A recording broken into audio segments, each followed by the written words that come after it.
السلام عليكم ورحمة الله. ازيكم حبايبي؟ عاملين ايه؟ يا رب كلكم تكونوا بخير. لو نفسك بقى تعملي كيكة تكون هشة ومرتفعة ولونها فاتح وجميل بالشكل ده، طيب تعالي بقى النهاردة هقولك على وصفة الكيك اللي بجد هتختلف عن اي كيكة تانية عملتيها قبل كده. انا عايزة اقولك ان انا جربت وصفات كيكة كتير، لكن الوصفة دي حرفيا ليها مكانة خاصة في قلبي. في كل مرة بعملها بجد بشوف نتيجة بتبهرني. تابع معايا الفيديو للآخر علشان كمان تشوفي الخطوة والإضافة السحرية اللي بجد هتخلي الكيكة دي مختلفة عن أي كيكة تانية عملتيها قبل كده. بس أمان عليكي لو الفيديو عجبك واستفدتي تدعي لوالدتي بالرحمة والمغفرة هي وجميع موتانا. خلينا بقى نشوف الطريقة على طول، بس ما تنسيش تصلي على النبي صلى الله عليه وسلم. نسمي الله، وفي طبق كده أو في بولة غويطة هتنزلي بثلاث بيضات. لازم يكونوا معاكي باردين بدرجة حرارة المطبخ. طيب لو البيض اللي عندك كبير يبقى استخدمي اتنين بس كفاية. ضيفي بقى على البيض نص معلقة صغيرة من الفانيليا علشان كمان تغطي على زفارة البيض. بعد كده هتزودي بقى السكر. طيب بالنسبة بقى لكمية السكر، أنا هستخدم كوباية وربع بالكوباية المعيارية اللي هي 250 ملي. لو مش متوفرة عندك استخدمي مج الشاي العادي خالص اللي موجود عندنا كلنا في المطبخ. طيب لو حابة بقى تقللي السكر لكوباية زي ما تحبي، بس الكمية دي مظبوطة جدا على المقدار بتاعي النهاردة. استخدمي سكر خشن عادي خالص، يعني مش شرط خالص يكون سكر ناعم. أهم حاجة لازم تختاري سكر يكون لونه فاتح لأنه بيأثر جدا على لون الكيك. قلبي بقى المكونات بالمعلقة بالشكل ده علشان تندمج مع بعض كده في الأول. والكيكة النهاردة بقى هنعملها بالخلاط، ولكن أنا استخدمت الهاند بلندر علشان بس الخطوات يعني تكون واضحة ليكي. المهم سواء بقى تستخدمي الهاند بلندر أو الخلاط أو حتى المضرب اليدوي، وعملت معاكم بيه كيكة قبل كده كتير. المهم إنك لازم تخفقي بقى السكر كويس جدا مع البيض لحد ما السكر يدوب تماما. ولازم يعني تاخدي وقتك كده في الخطوة دي علشان السكر لو يعني ما دابش كويس الكيكه في النهايه تطلع ملزقه معاكي وشها ملزق، وفي نفس الوقت السكر هيكتمها ومش هتعلى معاكي. هتفضلي بقى تضربي او تخلطي في السكر كده لحد ما يدوب ويبدا بقى يظهر على الوش فقاقيع هوا بالشكل ده. ده طبعا اول سبب في ارتفاع الكيك. طيب كده تمام. بعد كده بقى هتزودي الزيت. بنفس الكوباية هتزودي كوباية الا ربع من الزيت. حطيت في الاول كده نص كوباية بالكوباية المعيارية، ورجعت حطيت ربع كوباية، يبقى الكمية كلها كوباية الا ربع. على المقدار ده مظبوطة جدا. اختاري برضو زيت يعني تكون ريحته كويسة، ما يكونش ليه ريحة نفاذة او طعم وحش، لانه طبعا بيأثر جدا في طعم الكيك وريحتها في النهاية. رجعي بقى اخفقهم مع بعض من تاني كده لحد ما تلاقي برضو كل المكونات اختلطت كويس والقوام بدأ يتقل شوية بالشكل ده.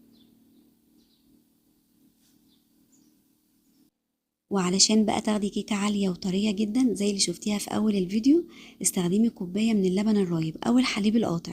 ده بصراحة بيدي طراوة مش طبيعية للكيك، وكمان بيدي ريحة حلوة قوي. بيخلي الكيكة كده لونها أبيض فاتح وجميل جدا. لو مش عندك استخدمي كوباية من الحليب، بس زودي عليها كده معلقة كبيرة من الخل.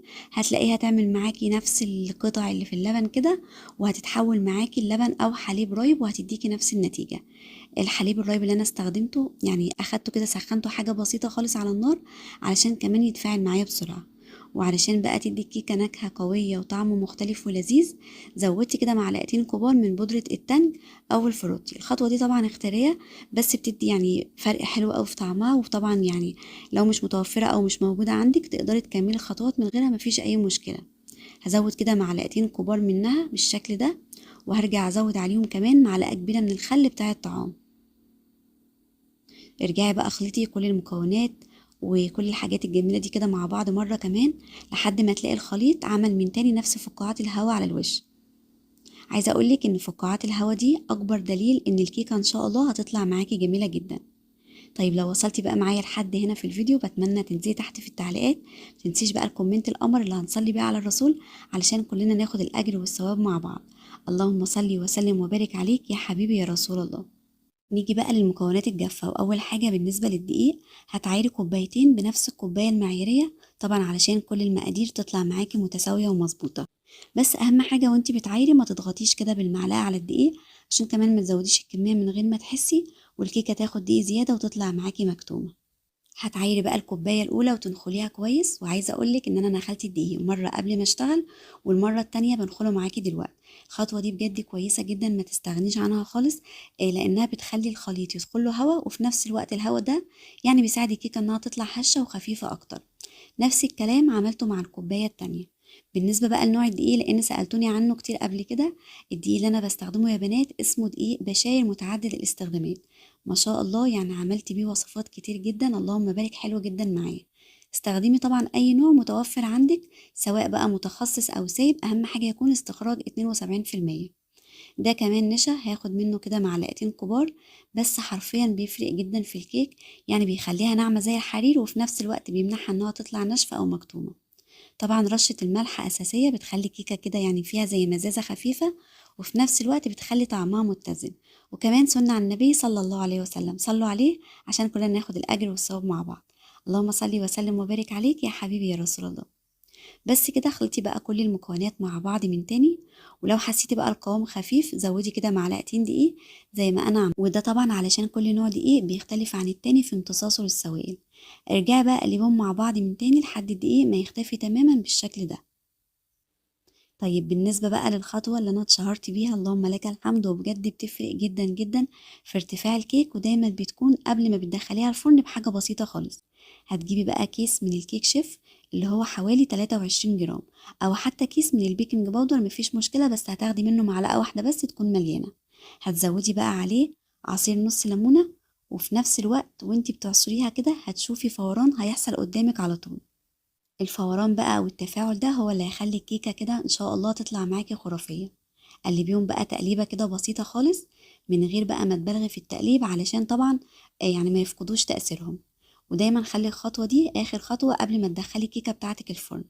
بالنسبة بقى للكمية دي هنستخدم صينية مقاس وسط 26 أو حتى 28، بس هيكون ارتفاعها أقل حاجة بسيطة. أهم حاجة لازم تدهنيها كويس بحتة سمنة كده أو زبدة من الجوانب كده ومن القاع بالشكل ده. بعد كده هترشي فيها رشة دقيق وتوزعيها كده في كل مكان، وبعدين طبعا هتنفضي منها بقى الدقيق الزيادة. طيب في الوقت بقى اللي بتبطني فيه الصينية بتاعتك على طول كده هتروحي تشغلي الفرن قبل ما تدخلي كيكة بحوالي 5 دقايق، وصبي بقى الخليط في الصينية. وطبعا علشان يعني تاخدي ارتفاع متساوي، كيكة ما تطلعش عالية من جنب واطية من الجنب التاني، وزعي الهوا كده فيها بعصاية شيش أو حتى طرف معلقة أو سكينة، علشان كمان يعني اي هوا كده يكون زيادة يخرج منها. دخلي بقى الكيكة بتاعتك على الرف اللي في النص على درجة حرارة 170، وشغلي النار بتاعتك من تحت بس، وما تشغليش الشواية. اوعي بقى تسمعي كلام حد من اللي بيقولوا شغلي الفرن كده من اول ما تحضري المكونات علشان يسخن من بدري. صدقيني غلط جدا. هتفرحي طبعا يعني في البداية بالكيكة بتاعتك كده لانها تاخد ارتفاع سريع، وبعدين فجأة هتلاقيها تهبط. صدقيني غلط خالص. الفرن يا جماعة لازم يسخن من قبلها بحاجة بسيطة، وسيبي الكيكة كده تطلع واحدة واحدة مع حرارة الفرن الهادية، وهتلاقيها أخدت الارتفاع الجميل ده. اللهم لك الحمد، كل اللي جرب الكيكات بتاعتي ما شاء الله بيدعيلي على الطريقة دي، وإن شاء الله كده هتشوفي النتيجة بنفسك. ما شاء الله زي ما انت شايفة كده واخدة ارتفاع يجنن. اخدت كده ارتفاع وتسوية مظبوطة جدا مع حرارة الفرن الهادية. طبعا انا ما شغلتش الشواية، شغلت بس المروحة، هي وزعت الحرارة وحمرت الوش باللون الذهبي الجميل ده. طيب لو الفرن بقى عندك محتاج تشغلي الشواية، يبقى في اخر دقيقتين بس، خلي بالك كمان لانها بتحمر بسرعة جدا، فلازم كده في النهاية تكون عينك عليها، وما تسيبهاش كتير جوه الفرن علشان ما تنشفش منك. طيب اهم خطوة علشان تفضل كده مرتفعة وجميلة بعد التسوية وبنفس الارتفاع الجميل ده، اطفي باب الفرن. يعني اطفي قصدي الفرن، وافتحي الباب كده فتحة بسيطة خالص، وسيبيها بقى لحد ما تهدى وتبرد شوية، عشان كمان ما تاخدش هوا مفاجئ وتهبط منك. صدقيني لو مشيتي على كل خطوة من اللي قلناها النهاردة بالظبط، النتيجة ان شاء الله هتبهرك من اول دقيقة. واللهم لك الحمد، كل اللي جرب الكيكة لحد النهاردة بيدعيلي عليها. سبتها بقى لحد ما تهدى شوية، وبعدين قلبتها علشان اوريكم قد ايه مرتفعة وهشة وجميلة. بجد يا جماعة كيكة يعني شكل ولون وطراوة وريحة وكل حاجة فيها بجد يعني ممتازة. كمان التسوية مظبوطة جدا، لونها من تحت زي من فوق دهبي جميل زي ما انتم شايفين كده. انا بجد نفسي كلكم تجربوها، ان شاء الله هتنبهروا بالنتيجة وهترجعوا تكتبولي على الطعم والريحة زي كل مرة. ما تنسوش بقى تحطوا لايك، وكمان تشتركوا في القناة لو لسه ما اشتركتوش، وما تنسوش تفعلوا جرس التنبيهات على الكل علشان يجيكم اشعارات وتشوفوني على طول. لو عجبتكم بقى الكيكة النهاردة شوفوا الفيديو اللي هيظهر حالا وادعوا لي دعوة حلوة. اسيبكم في حفظ الله واقول لكم مع السلامة.